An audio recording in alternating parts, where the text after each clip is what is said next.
समंदर की ओर बढ़ती फ्लोटिला जो सिर्फ नाव का काफिला नहीं बल्कि मानवता के प्रतिरोधशील आत्मा है, ने पूरी दुनिया को झकझोर दिया है। हर लहर के साथ यह चेतावनी देती है कि इंसानियत किसी हथियार से नहीं, हौसले और नैतिक साहस से जीती जाती है। और उसी समय हमारे यहाँ शांतिप्रिय आंदोलन का प्रतीक सोनम वांगचुक जेल की सलाखों के पीछे है, जबकि उनकी पत्नी को ऑनलाइन ट्रोलों ने निशाना बनाकर अपमानित किया। यह केवल विरोध नहीं, यह सत्ता की चाल और जनता की नैतिक परीक्षा है। क्या यह सुरक्षा का सवाल है या असहमति कुचलने का बहाना? कौन जीत रहा है और कौन हार रहा है, यह तो समय ही बताएगा।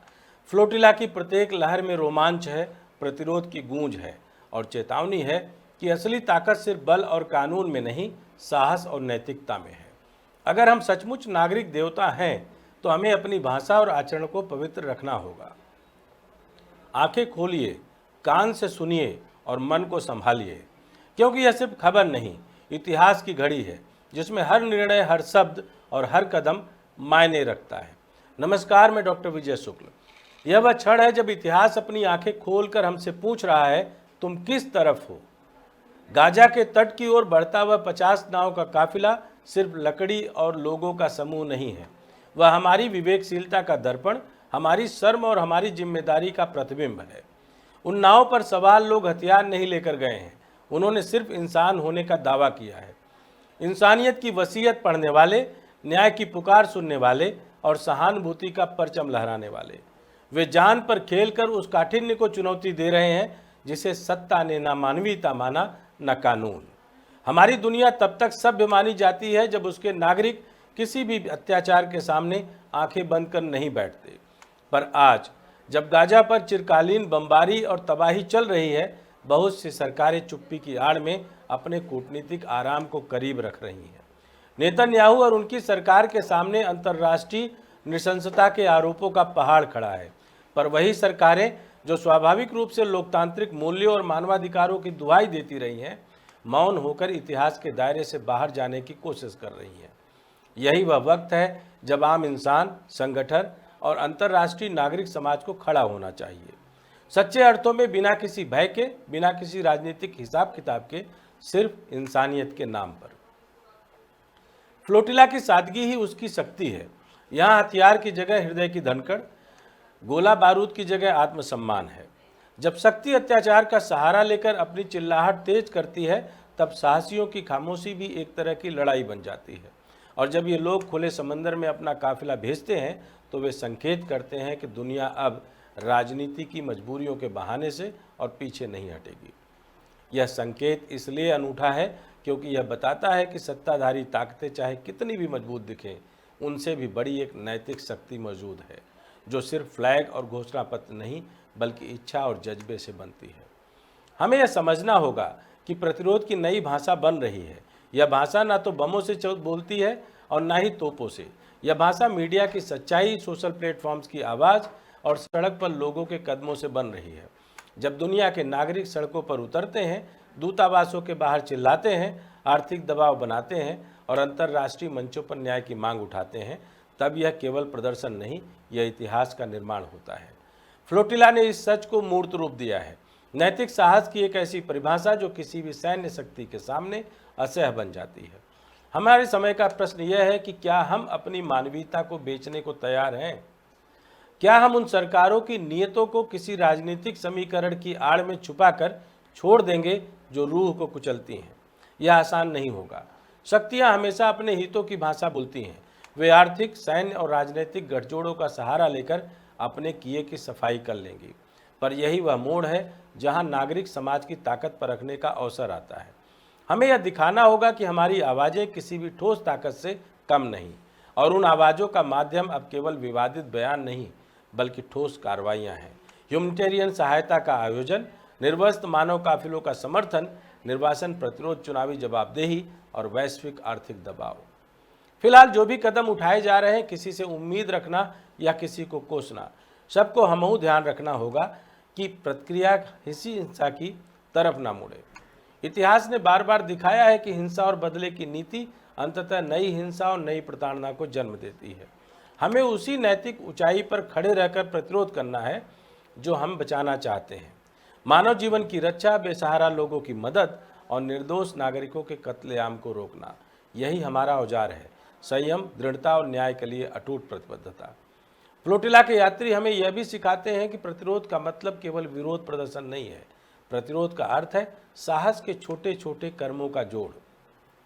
एक डॉक्टर का गाजा में भेजा गया दवा प्लान, एक शिक्षक का वहां के बच्चों के लिए रिकॉर्ड किए गए पाठ, एक संगठन का राहत सामग्री भेजना, ये सब प्रतिरोध के समानांतर अभियान है। और जब ये छोटे छोटे कृत्य मिलकर एक बड़ा जाल बनाते हैं, तब वह जाल किसी भी मानवीय अन्याय को उलटने का सामर्थ्य रखता है। जैसे आपको राम जी की सेना के पीछे गिलहरी तक के योगदान का जिक्र मिलता है, कहानी कुछ वैसी ही है। दुनिया भर की जनता का दबाव तभी असरकारी होगा जब वह संगठित, अनुशासित और लगातार होगा। लोकतंत्र सिर्फ वोट से नहीं, लगातार जवाबदेही मांगने से बनता है। हमें उन प्रतिनिधियों को भी याद दिलाना होगा जो राष्ट्रीय हित के नाम पर मानवाधिकारों का भी घात कर देते हैं। हमें अपनी नीतियों पर सवाल उठाने का कर्तव्य निभाना चाहिए। क्या हमारे राजनयिक रिश्ते इस कदर अहम हैं कि वे किसी राष्ट्र की नरसंहार की नजरअंदाजी का सामर्थ्य दे रहे हैं? क्या हमारी आर्थिक साझेदारियां उस कीमत पर कायम रहनी चाहिए जो निर्दोष नागरिकों के जीवन पर खातेमान बन रही हो? ये प्रश्न अब सिर्फ विचार नहीं, कार्रवाई के निर्देश हैं।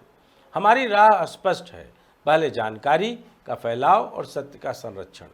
झूठ और प्रोपेगेंडा की जालियों में फंसी सूचनाओं को तोड़ना और पीड़ितों की आवाज़ को समुचित मंत्र देना जरूरी है। मीडिया, स्वतंत्र जर्नलिज्म और स्थानीय रिपोर्टिंग को समर्थन देना इस लड़ाई की नींव है। नागरिक दबाव, शांतिपूर्ण प्रदर्शन, पाबंदियां जो लोकतांत्रिक तरीकों से सरकारों को जवाबदेह बनाएं। मानवीय सहायता को कोई बहाना नहीं होना चाहिए। अस्पतालों के लिए दवाइयों का पहुंचना, भोजन, पानी और आश्रय की व्यवस्था और बच्चों की सुरक्षा के लिए योजनाएं, ये प्रतिरोध के सबसे प्रामाणिक रूप हैं। वैश्विक आर्थिक कदम, कंपनियों और संस्थाओं पर दबाव जो अनैतिक युद्ध के साथ जुड़े हुए हैं, उन्हें नज़रअंदाज न किया जाए। अंततः चुनावी जवाबदेही, उन नेताओं को याद दिलाना जो मानवाधिकारों का हनन कर रहे हैं कि लोकतंत्र में सत्ता अस्थायी नहीं होती। यह भी साफ होना चाहिए कि हमारा आह्वान किसी एक समुदाय, किसी धर्म या किसी राष्ट्रीयता के खिलाफ नहीं है। यह मानवता के नाम पर है, उसकी रक्षा के लिए है, और यह किसी फूले हुए झाड़ पर चढ़े हुए व्यक्ति के भावनात्मक आरोप और इतराने वाली प्रक्रिया के रूप में नहीं होना चाहिए, बल्कि शांत, ठोस और तार्किक कार्रवाई चाहिए। हमें यह दिखाना होगा कि जब दुनिया खड़ी होती है तो कोई भी तानाशाही और रक्तपिपासु राजनीति टिक नहीं पाती। और यह खड़ा होना सिर्फ अंतर्राष्ट्रीय मंचों तक सीमित नहीं, यह हर शहर की सड़क, हर गांव की चौपाल और हर घर की बातचीत में दिखना चाहिए। हमारे समय का सबसे बड़ा सबक यही है कि सत्ता की अदम्य आवाज़ के बीच में भी एक छोटी सी नाव, एक समूह, एक इरादा इतिहास बदल सकता है। फ्लोटिला ने हमें यह याद दिलाया है कि कभी कभी एक सरल कदम जैसे समंदर की ओर निकलना समूचे नियामक तंत्र को चुनौती दे सकता है। यह हमें सिखाता है कि मानवता की शक्ति किसी भी बंदूक से अधिक मजबूत होती है।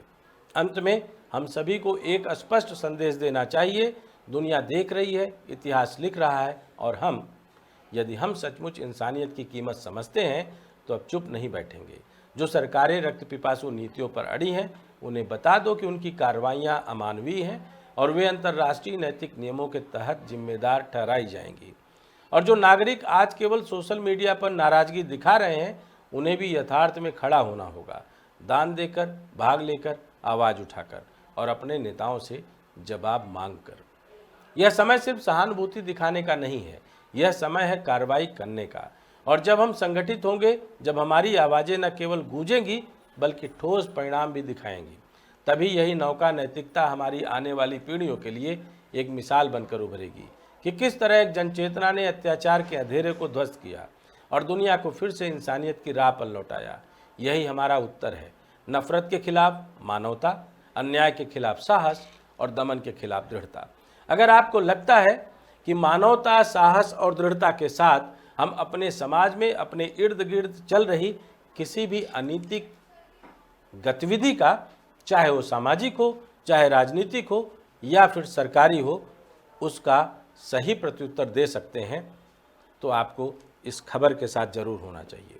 जय हिंद, जय भारत।